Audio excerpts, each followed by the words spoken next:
মারা খেরে পীর আমি কোথায় গেলে পাবো পীর আমার জমিদারি পীর আমার বাহাদুরি পীর আমার জমিদারি পীর আমার বাহাদুরি সে পীরের চরণ ধরে আখের পার হব সে পীরের কদম ধরে আখের পার হব কামেল কামেল পীর নায়েব নবীর সুলের কামেল কামেল পীর নায়েব নবীর সুলের খুশিতে শিকাশু বাবা অমূল্য রতন খুশিতে শিকাশু বাবা অমূল্য সেই দরদি বান্ধব যাকে বাড়ির মহান প্রতিষ্ঠাতা বিশ্ব অলি খাজা আমার ফরিদপুরি ওফাত দিবস স্মরণে মহাপবিত্র বিশ্ব ইসলামী মহাসম্মেলন মহাপবিত্র বিশ্ব শরীফ আজকে অনেক ভাই আমাদের এখানে নতুন আসেন আমি একটা গজল গাইলাম রাজা মারা খেরে পীর আমি কোথায় গেলে পাবো গো এই পীর ভাষাটা আমাদের ফার্সি ভাষা আমাদের এই উপমহাদেশে একটা সময় এই ফার্সি ভাষা প্রচলন ছিল ফার্সি ভাষা যেরকম কোরআনের ভাষা হইছে পীরকে বলা হয় মুর্শিদ বাংলাতে বলা হয় পথ প্রদর্শক অভিভাবক আল্লাহ পাবার পথে যে নূরময় পথ সেই পথের পথ প্রদর্শককে বলা হয় কোরআনের ভাষায় বলা হয় মুর্শিদ আর ফার্সি ভাষায় বলা হয় পীর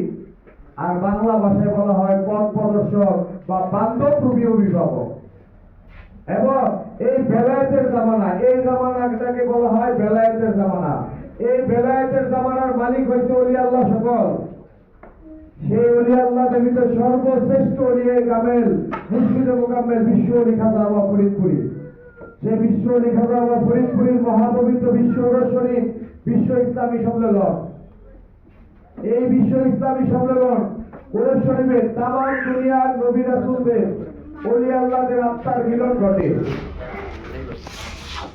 ওলি আল্লাহদের আত্মার মিলন ঘটে বিশ্ব ওরস শরীফে আপনারা মনে রাখেন যে আমাদের যে আজকে নামাজের ভাষাটা নামাজ যে ভাষা এই ভাষাটা কিন্তু আরবি ভাষা না নামাজ ভাষাটা হচ্ছে ফার্সি ভাষা যেরকম পীর ভাষাটা ফার্সি ঠিক একইভাবে নামাজ ভাষাটা ফার্সি আরবিতে বলা হয় সালাত তা এই যেরকম রমজান রোজা যে ভাষাটা এই ভাষাটা কিন্তু আরবি ভাষা না রোজার ভাষা হচ্ছে সোয়াম বা সিয়াম বলা হয় আরবি ভাষায় বলা হয় সিয়াম ফার্সি ভাষায় বলা হয় রোজা আজকে পীরের নাম অনেকে বলতে পারে যে পীরের নাম কোরআন শরীফে নাই কোরআন শরীফে পীরের নাম নাই কোরআন শরীফে মুর্শিদ নামে যে পথ প্রদর্শক মুর্শিদের ভাষা কোরআন শরীফে আছে যদি আমরা প্রকৃত মানুষ হইতে চাই যেরকম নবী রাসূল নবী আলাইহিস সালাম নবুয়তের জামানার মালিক ছিল নবী আলাইহিস সালামগণ নবী আলাইহিস সালামের আমলে রাসূলুল্লাহর হাতে হাত দিয়ে যারা বায়াত গ্রহণ করছে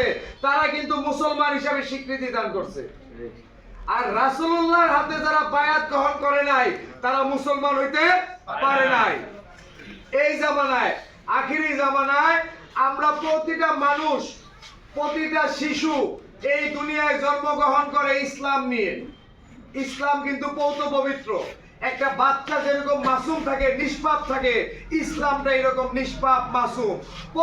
প্রতিটা সে হিন্দুর ঘরে হোক, সে মুসলমানের ঘরে হোক, সে খ্রিস্টানের ঘরে হোক, যার ঘরে জন্ম হয়, প্রতিটা ছেলে, প্রতিটা সন্তান, ছেলে মেয়েরা ইসলাম নিয়ে দুনিয়া আগমন করে। তাই দেখবেন হিন্দুর ছেলে বাচ্চাদেরকে দেখলো আমাদের মায়া লাগে, ভালো লাগে। মুসলমানের বাচ্চা দেখলো আমাদের ভালো লাগে, মায়া লাগে। কারণ কি? ওই বাচ্চাটা নিয়ে আসে ইসলাম। সে বাচ্চাটা থেকে মাসুম। সে তার বাবা যদি হিন্দু থাকে, মা যদি হিন্দু থাকে, ওই বাচ্চাটাকে হিন্দুর ধর্মের ভিতরে তাকে অন্তর্ভুক্ত করে। ওই বাচ্চাটা যদি মুসলমান থাকে, তাকে মুসলমান ধর্মের ভিতরে অন্তর্ভুক্ত করে। মূলত বাচ্চাটা কিন্তু নিয়ে আসে কি? ইসলাম। ইসলাম। সেই ইসলাম যদি ওলি আল্লাহ সকল, সেই মাসুম বাচ্চাটার মতো নিষ্পাপ। তাই ওলি আল্লাহ দরবারে কেন যাইতে হয়? যদি মানুষের মতো মানুষ হইতে হয়, যদি এই দুনিয়ায় থাইকা যদি আল্লাহর সন্ধান পাইতে হয়, তাহলে ওলি আল্লাহর দরবারে, ওলি আল্লাহদের সান্নিধ্যে যাইতে হয়। আপনারা দেখবেন এই দেশে জাকের পার্টির মহামান্য চেয়ারম্যান সাহেব প্রায় 36 বছর যাবৎ রাজনীতি করতেছে। এই 36 বছরে জাকের পার্টির মহামান্য চেয়ারম্যান সাহেবের নামে কি কোনো মামলা আছে? দেখাইতে পারবেন? জাকের পার্টির সিনিয়র ভাইস চেয়ারম্যান সাহেবের নামে কোনো মামলা আছে? নাই। কিন্তু আজকে দেখেন, যারা 17 বছরে দেশ শাসন করলো, তারা এই দেশে থাকতে পারলো না। যারা 17 বছর সরকারের বাইরে থাকলো, তারা এই 17 বছরে দেশে থাকতে পারলো না। কারণ কি? প্রতিটা দল ক্ষমতার জন্য মানুষ হত্যা করে, প্রতিটা দল ক্ষমতার জন্য চাঁদাবাজি করে, টেন্ডারবাজি করে। কিন্তু জাকের পার্টির মহান প্রতিষ্ঠাতা বিশ্ব আলী খাজা বাবা ফরিদপুরি বলছে যে বাবা, এই জাকের পার্টি ক্ষমতা কেন্দ্রিক দল না, এই জাকের পার্টি আদর্শ কেন্দ্রিক দল। এই জাকের পার্টির আদর্শ কি? এই জমিনে আল্লাহ আল্লাহ রাসূলের আদর্শ বাস্তবায়ন করা। জাকের পার্টির আদর্শ কি? জাকের পার্টি আদর্শ ইসলাম। কোন ইসলাম? মদিনার ইসলাম। আজকে যে ইসলাম আমাদের চতুর্দিকে দেখি, এটা মদিনার ইসলাম না।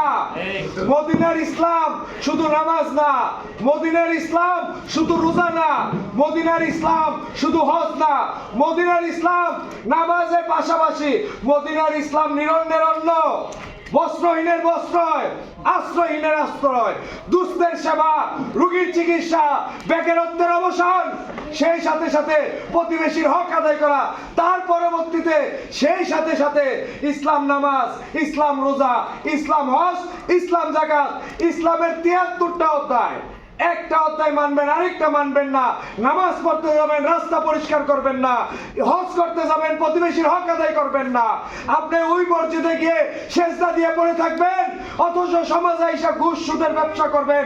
এটা ইসলাম হইতে পারে না। ইসলাম যদি দেখতে হয়, ইসলাম দেখতে হবে বিশ্ব জাকের মঞ্জিলে, ইসলাম দেখতে হবে ওলি আল্লাহর দরবারে। আজকে দেখেন বিশ্ব জাকের মঞ্জিলে কি আছে? বিশ্ব জাকের মঞ্জিলে আলিয়া মাদ্রাসা আছে, শিক্ষার ব্যবস্থা। বিশ্ব জাকের মঞ্জিলে, বিশ্ব জাকের মঞ্জিল হসপিটাল আছে, দুস্থের সেবার রোগীর চিকিৎসার ব্যবস্থা। বিশ্ব জাকের মঞ্জিলে স্প্রিং মিল, সিপিএইচডি নামে প্রতিষ্ঠান আছে, বেকারের চাকরি, বেকারের এই বেকারত্বের অভিশাপ থেকে মুক্তি দেওয়ার ব্যবস্থা। ইসলাম যে পরিপূর্ণ জীবন বিধান, এই জীবন বিধান যদি দেখতে চান, যেতে হবে ওলি আল্লাহর দরবারে। এই ওলি আল্লাহর দরবার ব্যতীত সারা দেশে, সারা দুনিয়ায় যে ইসলাম দেখতেছেন, এটা কোনো ইসলাম না। এটা ইসলামের নামে প্রতারণা করা, এটা ইসলামের নামে লেবাস ব্যবসা করা, এটা ইসলামের নামে আমরা ধর্মভীরু মুসলমান, আমাদেরকে চোখে মুখে ধোঁকা দেওয়ার ইসলামী লেবাসদারি ব্যবসা করা হইতেছে এই দেশে। কিন্তু দেখেন, আজকে দেখবেন ইসলাম কারবালার ময়দান থেকে দুইটা ভাগে বিভক্ত হয়েছে। একটার নাম এজিদি ইসলাম, আর একটার নাম হুসাইনি ইসলাম। আজকে এজিদি ইসলাম কারা? কারবালার ময়দানে হুসেন রাদিয়াল্লাহু তাআলা আনহুকে হত্যা করে তার একটা হুসেন রাদিয়াল্লাহু তাআলা আনহুকে একটু পানি দিলেন না। তারা 30,000 সৈন্য, তাদের ভিতরে কোরআনের হাফেজ ছিল, তাদের ভিতরে কোরআনের হাফেজ ছিল, তাদের ভিতরে বড় বড় আলেম ওলামা ছিল, কিন্তু তাদের ভিতরে ছিল না নবী প্রেম। হুসেন রাদিয়াল্লাহু তাআলা আনহু তাদেরকে জিজ্ঞেস করলো, তোমরা যে আমাকে হত্যা করতে আসলা, তোমরা কি জানো না আমার নানা রাহমাতুল লিল আলামিন? তোমরা যে আমাকে হত্যা করতে আসলা, তোমরা কি জানো না আমার বাবা শেরে খুদা আলী? তোমরা কি আমাকে হত্যা করতে আসলা, তোমরা কি জানো না আমার মা জান্নাতের যুবতীদের সর্দার? তারপরে তোমরা কেন আমাকে হত্যা করতে আসলা? তারা সেই দিন ক্ষান্ত হয় নাই। তারা সেই দিন কারবালার ময়দানে হুসেন রাদিয়াল্লাহু তাআলা আনহুকে জব করে, হুসেন রাদিয়াল্লাহু তাআলা এই বুক মোবারকের ভিতরে ঘোড়ার পাও দিয়ে পাঞ্চ করতে করতে মাটির নিচে হুসেন রাদিয়াল্লাহু তাআলা আনহুর দেহ মোবারককে মাটির তলে গেড়ে ফেললো। এবং হুসেন রাদিয়াল্লাহু তাআলা আনহুর এই গলা মোবারক, মাথা মোবারক সেই এজিদের দরবারে নিয়ে গিয়ে আমাদের যে নবী বংশের যে মায়েরা আছে, এই মাদেরকে এজিদের কাট করাই এজিদের ওই দরবারে নিয়ে গিয়ে, এজিদের ওই রাজপ্রাসাদে নিয়ে গিয়ে হুসেন রাদিয়াল্লাহু তাআলা আনহুর এই মুখের ভিতরে এজিদ লাঠি দিয়ে আঘাত করতেছে। এবং ওই যে হুসেন রাদিয়াল্লাহু তাআলা আনহুকে জব করে এজিদ শিবিরের যে 30,000 মানুষ ছিল, তারা আজান দিয়ে আসরের নামাজ আদায় করলো। বলেন, যে নামাজের ভিতরে আমরা তাশাউফ করি না, যে নামাজের ভিতরে আমরা নবী রাসূল ওলি আল্লাহদেরকে সালাম দেই, যে দয়াল নবীজির পিঠ মুবারক নামাজ পড়তে যখন ছিল, দয়াল নবীজি নামাজ সিজদারত অবস্থায় রাসূলুল্লাহর পিঠ মুবারকের ভিতরে হুসেন রাদিয়াল্লাহু তাআলা আনহু উঠলো, তখন আল্লাহ পাক হুসেন রাসূলুল্লাহকে বললেন, হে বন্ধু, হুসেন যতক্ষণ আপনার কাঁধে থাকে আপনি ততক্ষণ সিজদায় থাকেন। আমি হুসেনকে যেমন ভালোবাসি আপনাকেও সেই রকম ভালোবাসি। অথচ সেই কারবালার ময়দানের ইতিহাস, সেই নামাজিরা তারা হুসেন রাদিয়াল্লাহু তাআলা আনহুকে হত্যা করে তারা নামাজ আদায় করলো। তারা কি মুসলমান হইতে পারে? তারা নবীজি সেই হুসেন রাদিয়াল্লাহু তাআলার এই গলা মোবারক এজিদের কাট করাই নিয়ে, এজিদের ওই প্রাসাদে নিয়ে এজিদ হুসেন রাদিয়াল্লাহু তাআলা আনহুর মুখের ভিতরে বাইরেইতাছে এই গলা মোবারকের ভিতরে। এবং আমাদের যে নবী বংশের যারা ছিল, মায়েরা ছিল, এই মাদেরকে এজিদ বলতেছে কার কোন রমণী পছন্দ হয় তোমরা নিয়ে নাও। বলেন নাউজুবিল্লাহ। সেই এজিদ সেই কারবালার ময়দান থেকে ইসলাম দুইটা ভাগে বিভক্ত হয়। একটা এক নাম এজিদে ইসলাম, আরেকটার নাম হুসাইনি ইসলাম। সেই এজিদে ইসলাম আজও আমাদের সমাজে বিদ্যমান। দেখবেন যারা লেবাসের ব্যবসা করে, যারা শুধু দাড়ি টুপি জুব্বার ব্যবসা করে, যারা শুধু ইসলামটাকে নামাজের ভিতরে সীমাবদ্ধ করতে চায়, তারা এজিদি ইসলাম করে, তারা এজিদি মুসলমান। এজিদি মুসলমানের সাথে আমাদের কোনো সম্পর্ক নাই। আমরা বাঙালি মুসলমান, হুসাইনি মুসলমান। আরেকটা মুসলমান ইদানিং বের হইছে, এটার নাম হইছে মুয়াবিয়ার মুসলমান।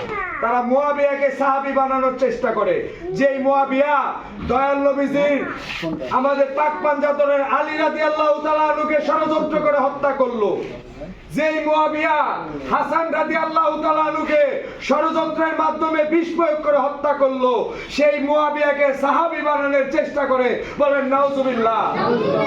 সেই এজিদের বাপ মুয়াবিয়া, এবং এজিদ কোনোদিন মুসলমান হইতে পারে না। অতএব যদি ঈমান আমরা প্রতিটা বাঙালি মানুষ, প্রতিটা বাঙালি, এই দেশে কোনো ওলি আল্লাহ আসে নাই। এই দেশে আজ থেকে 1000 বছর আগে এই বাংলার জমিনে ওলি আল্লাহ আসেন বিশ্ব আলী খাজা বাবা ফরিদপুরীর বংশধর, বিশ্ব আলী খাজা বাবা ফরিদপুরীর রক্ত দ্বারা। বিশ্ব আলী খাজা বাবা ফরিদপুরীর যে রক্ত দ্বারা, এটা মদিনার রক্ত, দয়াল নবীজির রক্ত। এই ইতিহাস মনে রাখেন। অনেকে আজকে বড় বড় কথা বলে, তাদের বংশ পরিচয় নাই।